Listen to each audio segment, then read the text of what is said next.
My dear brothers and sisters, today we shall study the second part of the poem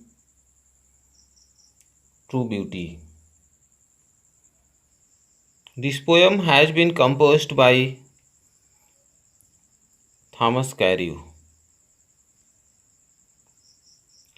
प्रिय भैया बहनों, previous video में आपको बताया गया था, प्रीवियस वीडियो में आपको पहला स्टेंजा बताया गया था वेस्ट अवे, यहाँ तक का आपको हिंदी और इंग्लिश एक्सप्लेनेशन बताया गया था। अब हम सभी अध्ययन करेंगे बट अ स्मूथ, यहाँ से हम सभी को अध्ययन करना है। तो चलिए शुरू करते हैं और ध्यान देते हैं, ध्यान से इसको आप समझेंगे। But a smooth and steadfast mind. प्रिय भैया बहनों, ट्रू ब्यूटी नामक जो पाठ है, ट्रू ब्यूटी का अर्थ है सच्ची सुंदरता। तो ट्रू ब्यूटी के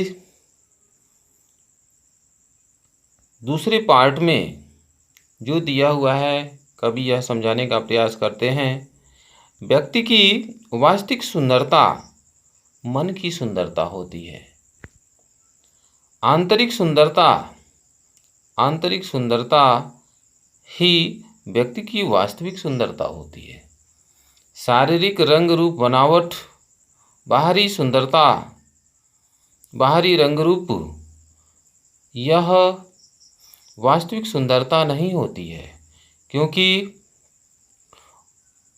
बाहरी सुंदरता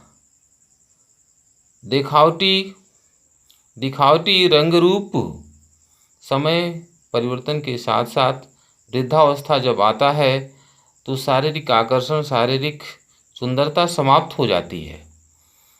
तो कवि कहते हैं कि व्यक्ति की आंतरिक सुंदरता जो कभी समाप्त नहीं होती है, वह जीवन पर्यंत रहती है।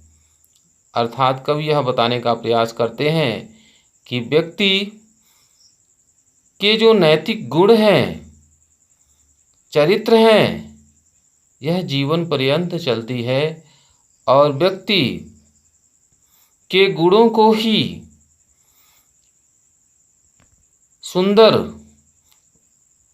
सुंदरता की संज्ञा कवि देते हैं और कहते हैं कि व्यक्ति की सुंदरता मन की सुंदरता होती है।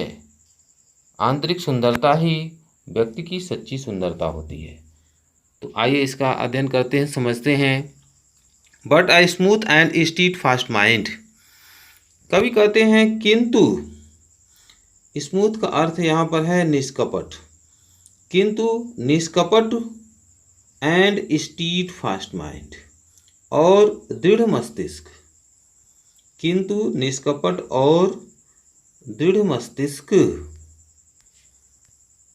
जेंटिल थॉट्स, सुंदर विचार, एंड काम डिजायर्स, और शांत इच्छाएं, hearts with equal love combined, यानी ऐसे दो प्रेमी जिनके अंदर निष्कपट और दृढ़ मस्तिष्क हो, जिनके मस्तिष्क दृढ़ मस्तिष्क हो, निष्कपट जिनके विचार हो, जेंटिल थॉट्स सुंदर विचार हो, एंड काम डिजायर्स और शांत इच्छाएं हो, hearts with equal love combined, और ऐसे दो प्रेमियों के हृदय जो समान प्रेम से आपस में जुड़े हुए हो। किंडल नेवर डेइंग फायर्स, वे कभी समाप्त न होने वाले प्रेम की अग्नि को प्रज्वलित करते हैं। फेयर दीज आर नॉट, जहां पर ये नहीं है, कवि कहते हैं जहां पर ये नहीं है, अर्थात जिस व्यक्ति के अंदर smooth and steadfast mind, gentle thoughts and calm desires, जिस व्यक्ति के अंदर ये गुण नहीं है, फेयर दीज आर नॉट, अर्थात जिस व्यक्ति के अंदर ये गुण नहीं है, जहाँ पर ये नहीं है, आई डिस्पाइस। डिस्पाइस का अर्थ है घृणा करना। तो मैं घृणा करता हूँ lovely cheeks or lips or eyes. कवि कहते हैं जिस व्यक्ति के अंदर निष्कपट, दृढ़ मस्तिष्क, शांत और सुंदर विचार, शांत इच्छाएं जिस व्यक्ति के अंदर नहीं है, तो मैं उस व्यक्ति के गुलाबी गालों, होठों और आँखों से घृणा करता हूँ। तो भैया बहनों, इसका आपको हिंदी एक्सप्लेनेशन बताया गया। अब आप इसका इंग्लिश एक्सप्लेनेशन समझेंगे। The poet says that moral qualities are necessary for true beauty.